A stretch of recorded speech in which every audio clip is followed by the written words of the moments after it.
Question करते हैं question number 9। In triangle A B C right angle at B if tan A is equal to 1/√3 then find the value of first part sin A cos C plus cos A sin C and second part में क्या prove करना है cos A cos C minus sin A sin C। तो इसको शुरू करने के लिए सबसे पहले right angle triangle A B C होनी चाहिए हमारे पास। हम क्या करते हैं right angle triangle A B C बनाते हैं। हमने एक ट्रायंगल बनाई ए बी सी, तो राइट एंगल एट बी बोला है ना, right angle at B A B C हमने बनाई। अब इस क्वेश्चन के अंदर tan A गिवन क्या है, solution tan A is equal to 1/√3। तो इसके लिए क्या करना पड़ेगा, अब तक तो आपको पता चल ही गया होगा, पंडित बद्री प्रसाद हर हर भोले, साइन कोस टेन यानी P/B इज इक्वल टू 1/√3। अब थीटा, अभी पहले हम क्योंकि tan A है ना तो थीटा हम A पे सपोज करके चलते हैं। तो बेस ये हो गया, दो एंगल बने हैं, इस पे एक एंगल है तो परपेंडिकुलर 90 के सामने हाइपोटेन्यूज।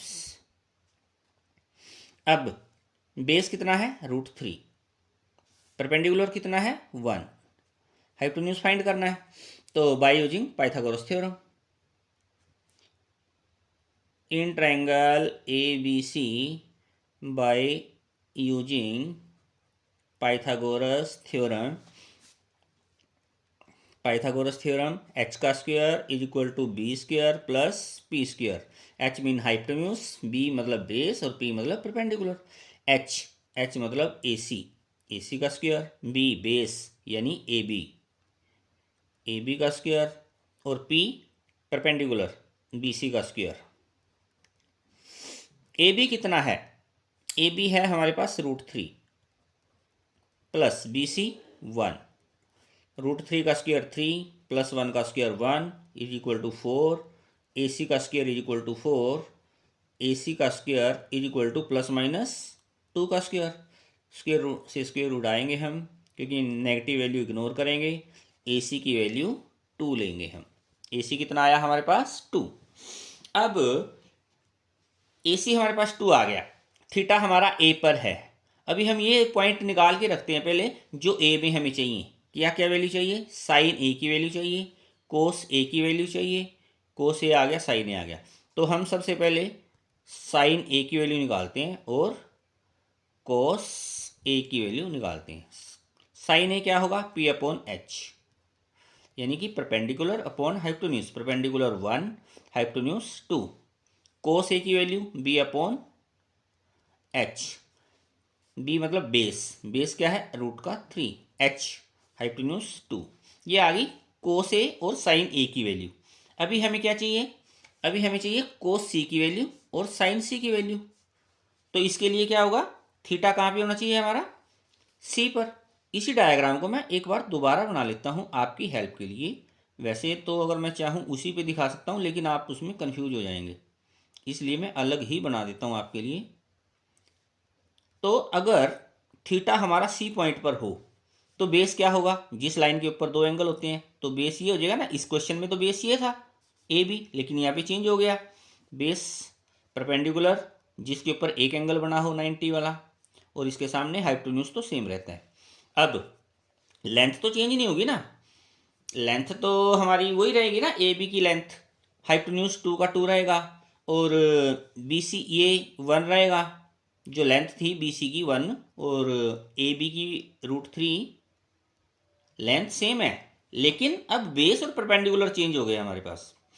तो अब हमें वैल्यू क्या निकालनी थी, कोस सी की वैल्यू कितनी आएगी, कोस सी और साइन सी, कोस सी और साइन सी की वैल्यू कैसे निकलेगी, ये जैसे P/H sine theta, P/H sine theta, यानी कि यहाँ पे तो आ जाएगा P/H और B/H कोस। अब इस डायग्राम के हिसाब से बेस कितना है हमारे पास, बेस तो 1 हो गया ना, हाइपोटेन्यूज 2। इस डायग्राम के हिसाब से परपेंडिकुलर कितना हुआ, √3, हाइपोटेन्यूज कितना हुआ 2। ठीक है, इसलिए हमने डायग्राम अलग बनाया ताकि कंफ्यूजन क्रिएट ना हो।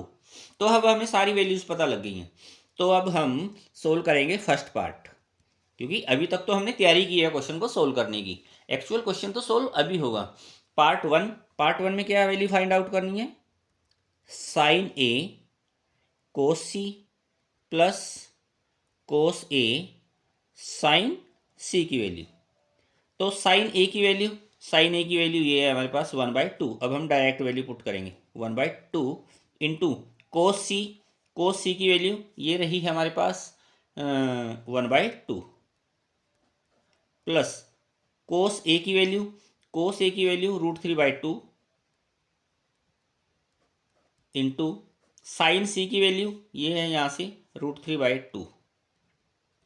तो अब मल्टीप्लाई 1 इंटू 1 1 2 इंटू 2 4 प्लस √3 से मल्टीप्लाई 3 आ जाएगा, √3 इंटू √3 यानी कि 3, 2 2 जा 4। अब इसको एलसीएम लेंगे, एलसीएम कितना आया 4 और ऊपर 3 + 1 यानी कि 4/4 और कटिंग करेंगे तो आंसर कितना आया इसका 1।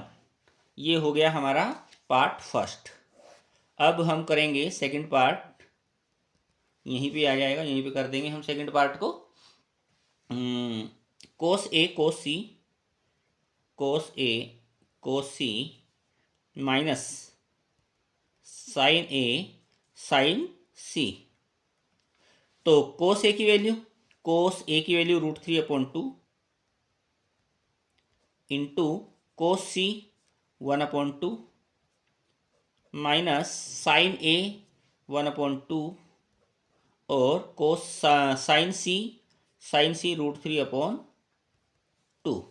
तो उसको मल्टीप्लाई करेंगे, √3 की 1 से मल्टीप्लाई करेंगे, √3 1 जा √3, 2 2 जा 4 माइनस √3 1 जा √3 और 2 2 जा 4, √3/4 माइनस √3/4 इज इक्वल टू 0। ये क्वेश्चन हो गया हमारा 9।